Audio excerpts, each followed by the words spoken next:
अब इसके बाद दूसरी जो मोटिवेशन थ्योरी है अर्ली मोटिवेशन थ्योरीज में, वो हर्ट्ज़बर्ग की 2 फैक्टर थ्योरी कहलाती है, जो 1959 में पेश की गई। इस थ्योरी में फ्रेडरिक हर्ट्ज़बर्ग ने ये जो थ्योरी प्रेजेंट की, इसमें जो 2 फैक्टर्स प्रेजेंट किए और उसने उनको कहा कि ये 2 फैक्टर्स हैं जिनका ताल्लुक मोटिवेशन के साथ होता है। एक फैक्टर्स को उसने हाइजीन फैक्टर्स का नाम दिया, दूसरों को उसने मोटिवेटर्स का नाम दिया। उसके ख्याल में जो हाइजीन फैक्टर्स हैं ये किसी को मोटिवेट नहीं करते, लेकिन ये उसको डीमोटिवेट होने से बचाते हैं, ये उसकी डिससेटिस्फैक्शन को रोकते हैं। तो वो हाइजीन फैक्टर्स में सैलरी है, कंपनी पॉलिसीज़ हैं, जॉब सिक्योरिटी है और वर्किंग कंडीशंस है। यानी उसने कहा कि ये गिवन होने चाहिए, इनसे कोई मोटिवेट नहीं होता, लेकिन लोग जो डीमोटिवेशन है उससे बच जाते हैं।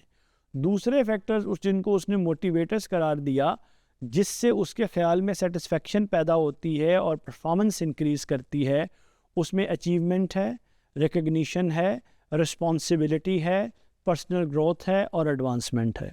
तो जो हर्ट्ज़बर्ग है उसकी 2 फैक्टर थ्योरी के मुताबिक जो हाइजीन फैक्टर्स हैं वो मोटिवेटर्स नहीं हैं, लेकिन जो मोटिवेटर्स हैं वो आपकी परफॉर्मेंस को इंस्पायर करते हैं। तो अब ये भी जो 2 फैक्टर थ्योरी है, ये भी जो रिवॉर्ड सिस्टम है, जो कंपनसेशन है, उसको डिज़ाइन करने में एक रोल प्ले करती है। अच्छा, इसी तरह से मैकग्रेगर की जो थ्योरी एक्स और थ्योरी वाई हैं, जो 1960 में पेश की गई, इनको समझना बहुत ज़रूरी है।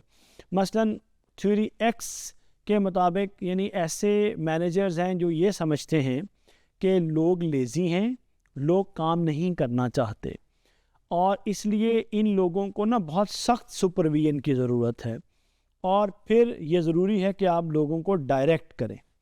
इसके मुकाबले में दूसरे मैनेजर्स ऐसे हैं जो थ्योरी वाई पे यकीन रखते हैं। उनका मानना यह है कि लोग सेल्फ मोटिवेटेड होते हैं, लोग क्रिएटिव होते हैं, और लोग चाहते हैं उनको ज़िम्मेदारी भी दी जाए और उनको ऑटोनॉमी भी दी जाए।